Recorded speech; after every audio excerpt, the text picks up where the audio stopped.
Anas adalah merupakan khadim Nabi sallallahu alaihi wasallam, yang mana banyak juga meriwayatkan hadis daripada Nabi sallallahu alaihi wasallam.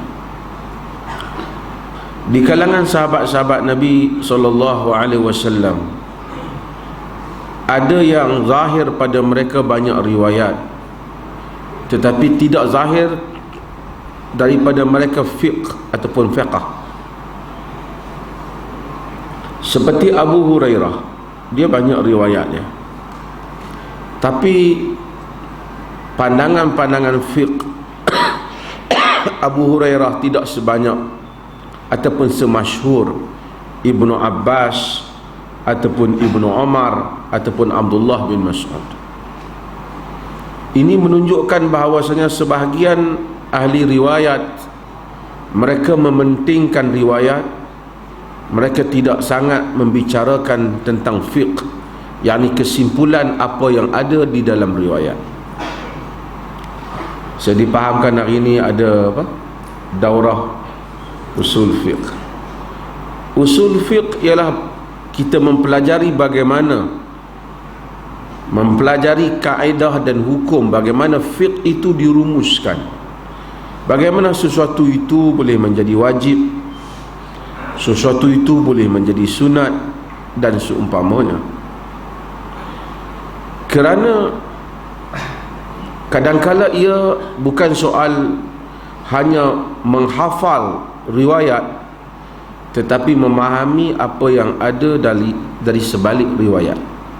Itulah yang menyebabkan imam-imam yang empat itu mereka lebih masyhur daripada sebahagian besar ahli-ahli hadis yang lain.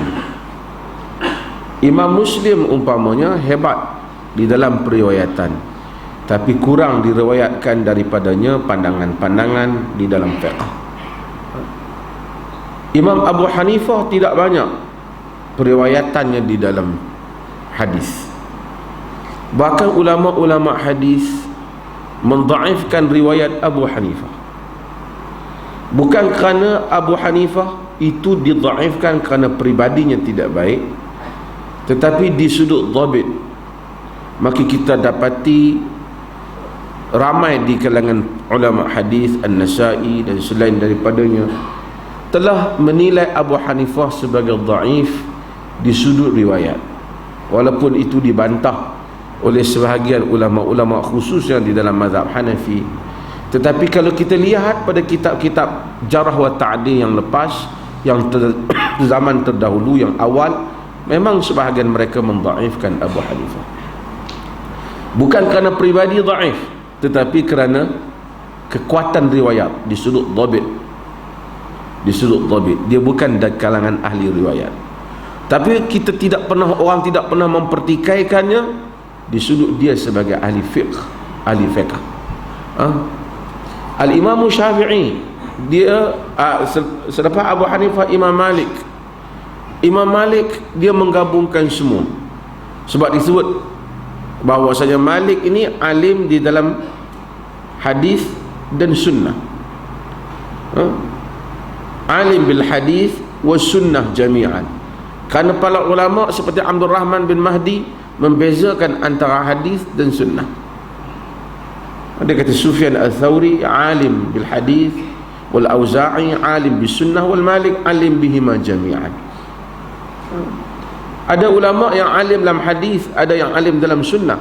Malik itu alim dalam hadis dan sunnah, kerana di kalangan para ulama ada yang membezakan hadis dengan sunnah. Sunnah lebih merujuk apa yang diamalkan daripada apa yang diriwayatkan, kerana bukan semua yang diriwayatkan itu diamalkan oleh kita. Sebahagian riwayat itu mansukh umpamanya, telah dibatalkan. Sebahagian mungkin khusus kepada Nabi SAW, seperti kahwin lebih daripada 4, ada di dalam hadis, tetapi ia tidak menjadi sunnah kepada kita. Sebahagian ada riwayat Nabi wisal, sambung di dalam puasa umpamanya. Kita tak boleh sambung puasa, tak buka, besok pula sambung, kita wajib buka. Hanya Nabi SAW boleh lakukannya. Khas untuk baginda, tidak menjadi sunnah walaupun ada di dalam hadis. Maka ulama-ulama, orang seperti Imam Malik terkenal alim, bukan saja seorang muhaddis tetapi seorang faqih. Dia menulis kitab Muwatta apabila Abu Ja'far Al-Mansur berdialog dengan dia dari pagi sampai zuhur sampai ke petang. Abu Ja'far Al-Mansur simpulkan bahawasanya dia adalah orang yang paling alim pada zamannya, dan menyuruh untuk dia menulis Muwatta, menulis untuk dia himpunkan ilmunya, dan dia telah menghimpunkan ilmunya. Dan khalifah meminta kepadanya supaya dia menjauhkan rukhsah Ibn Abbas wa syada'id Ibn Umar, kelonggaran, terlalu longgarnya Ibn Abbas dan terlalu kerasnya Ibn Umar.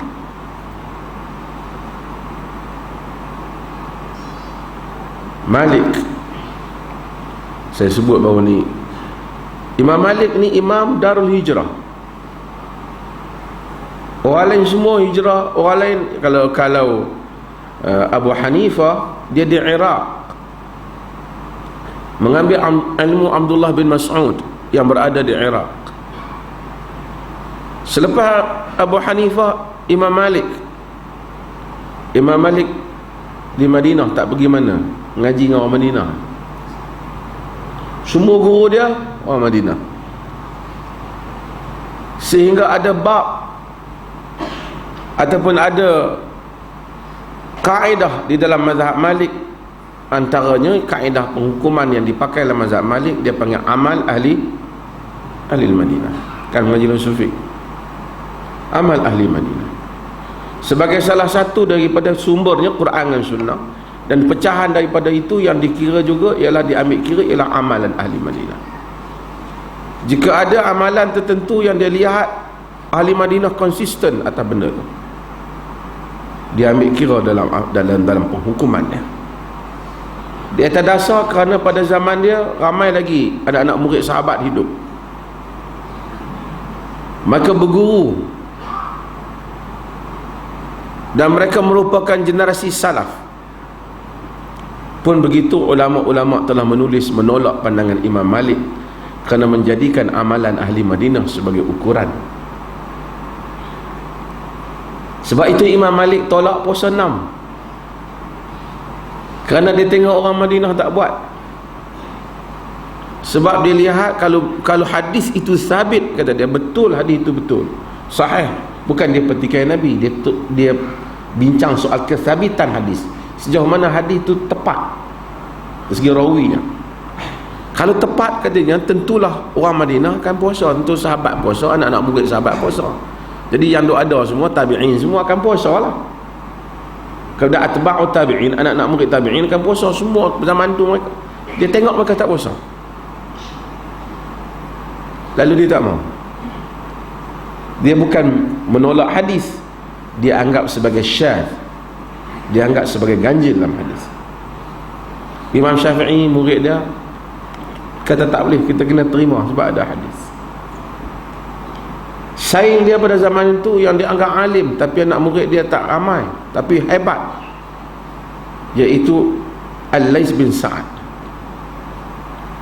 Al-Lais bin Sa'ad duduk di Mesir. Imam Syafi'i tak dan jumpa dia. Imam Syafi'i bila pergi ke Mesir, kerana Imam Syafi'i dia duduk di Madinah, dia mengaji dengan Imam Malik. Kemudian dia pergi ke Baghdad, dia jumpa dengan Muhammad Hasan Al-Syaibani, dia jumpa dengan Ahmad bin Hanbal. Kemudian dia juga pergi ke Mesir. Di sana dia jumpa dengan anak murid Al-Lais bin Sa'ad. Kata Imam Malik, kata Imam Syafi'i, wal Laisu afqah min Malik. Lais itu lebih faqih daripada Malik. Lais pada hayatnya tak setuju dengan pandangan amalan ahli Madinah, menulis menjawab hal itu. Tapi Imam Malik adalah merupakan bak kata Al-Imam Al-Zahabi rahimahullah ialah merupakan bintang yang tiada tandingannya. Apabila disebut fiqh, idza dzukira al-ulama famalikun nujum, famalikun najm. Kata Imam Syafi'i, apabila disebut ulama maka Maliklah bintangnya. Patutnya kita pergi Madinah, mazhab apa? Mazhab Malik. Mazhab Malik tak ada Madinah sekarang. Mazhab Malik ada mana? Di Morocco, di Andalus, di Afrika. Sebab begitulah mazhab ni. Masa zaman Imam Malik ada, Imam Malik terkenal. Orang semua datang ke Madinah hanya semata-mata nak jumpa Malik bin Anas. Imam Malik. Imam Malik ni ada ramai nak murid dah. Kita sebut ramai nak murid dah. Qa'nabi ramai. Antara anak murid Imam Malik ialah Yahya bin Yahya Al-Laythi. Yahya bin Yahya Al-Laythi merupakan satu orang anak murid Imam Malik yang datang daripada Andalus, datang daripada Eropah, datang daripada belah sana, Spain, kerana dekat dengan Spain tu Morocco. Dia datang pada akhir hayat dia, hayat Imam Malik. Imam Malik ni ada dua orang anak murid dia yang terkenal, yang nama Yahya bin Yahya. Seorang nama Yahya bin Yahya An-Naisaburi, daripada Naisabur. Yahya bin Yahya An-Naisaburi dia ambil hadis Imam Malik, tapi dia tak ambil fiqh Imam Malik. Yahya bin Yahya Al-Laythi dia ambil riwayat daripada Imam Malik, Muwatta, dan dia juga ambil fiqh Imam Malik. Dia meriwayatkan daripada Malik semua kitab Muwatta, kecuali dalam Kitabul I'tikaf dia ragu sama ada dia ambil daripada Malik ataupun selainnya, tapi dalam riwayat dia kata dia ambil daripada Ziyad bin Abdul Rahman Asy-Syattun. Jadi hal lain tu semua daripada Imam Malik. Pasal dia datang pada hujung umur Imam Malik, Imam Malik kenal dia, jadi nak murid rapat Imam Malik. Saya pernah cerita, sehingga satu hari ketika gajah mai ke Madinah, orang lain semua pakai keluar tengok gajah. Imam Malik tanya Yahya bin Yahya Al-Laythi, "Hang tak keluar enggak tengok gajah? Orang semua dah keluar tengok gajah." Dia kata, "Aku datang ke Madinah ni bukan nak tengok gajah, tetapi aku datang kerana ingin melihat engkau, wahai Imam." Maka dia jadilah satu orang yang faqih yang besar di dalam ilmu hadis dan meriwayatkan daripada Malik ilmu Imam Malik. Saya cerita Imam Malik ni sebab saya tengok Ustaz Malik tu ada belakang.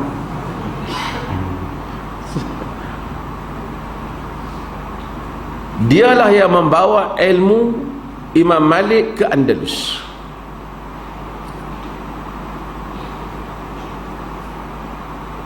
Dan khalifah di Andalus nak lantik dia sebagai qadhi. Qadhi al-Qudah ni ketika itu maksudnya dia nak lantik sebagai mufti utama. Dia tak mau. Tapi oleh kerana dia hebat, tidak ada seorang pun yang dilantik jawatan melainkan khalifah akan rujuk kepada dia. Kerana satu orang, Yahya bin Yahya Al-Laythi, berkembanglah mazhab Malik bin Anas di Andalus, di Morocco, di seluruh wilayah-wilayah Afrika. Abu Hanifah macam kita kata dia orang Parsi. Mazhab dia patut duduk di Iraq, tapi mazhab dia lah yang paling besar di Pakistan, India, China, Banyak. Mazhab Syafi'i, Imam Syafi'i lahir mana? Di mana? Kelantan. Ustaz kira dah kata Imam Syafi'i lahir kat Kedah pula.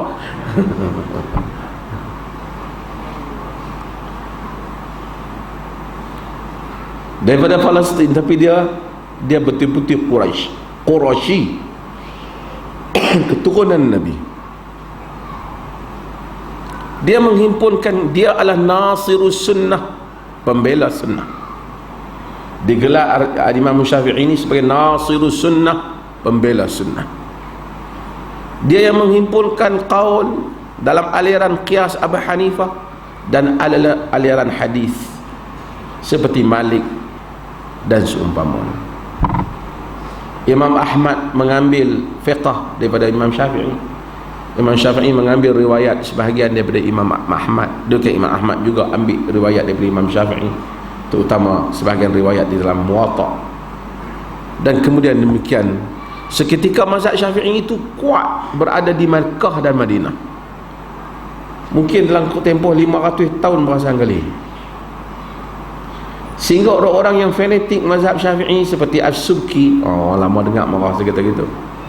Tak apalah, Subki tu hebatlah, tapi ada musuh fanatik juga. Dia kata bukti, dalil yang paling kuat yang membuktikan benarnya mazhab Syafi'i itu, kata As-Subki, ialah kerana mazhab Syafi'i itulah mazhab yang diamalkan di Masjid Nabi dan di Masjidil Haram,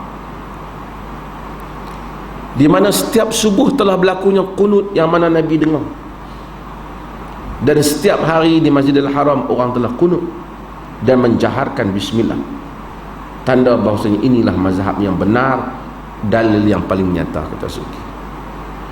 Tapi kalau Al-Subki itu, Al-Imam Subki rahimahullah, kalau dia masih hidup hari ini, kita nak tanya, hari ini mazhab Ahmad qunut tidak dibaca dan tidak dijaharkan bismillah, adakah kebenaran yang semalam telah terpadam? Maka sebab itu, bukan itu cara mengukurnya. Semua perkara diukur bukan secara bandel demikian, tapi diukur bagi setiap bab dengan dalil-dalilnya. Panjanglah, sehingga mazhab Abu Ahmad daripada Baghdad sekarang berada menjadi mazhab kebanyakan negara-negara orang Arab. Ini fiqh, dan fiqh itu berkembang. Saya nak sebut tak nak? Yahya bin Yahya Al-Laythi dia ambil fiqh dan hadis Imam Malik. Yahya bin Yahya An-Naisaburi dia ambil riwayat Imam Malik, tapi dia tak ambil fiqh.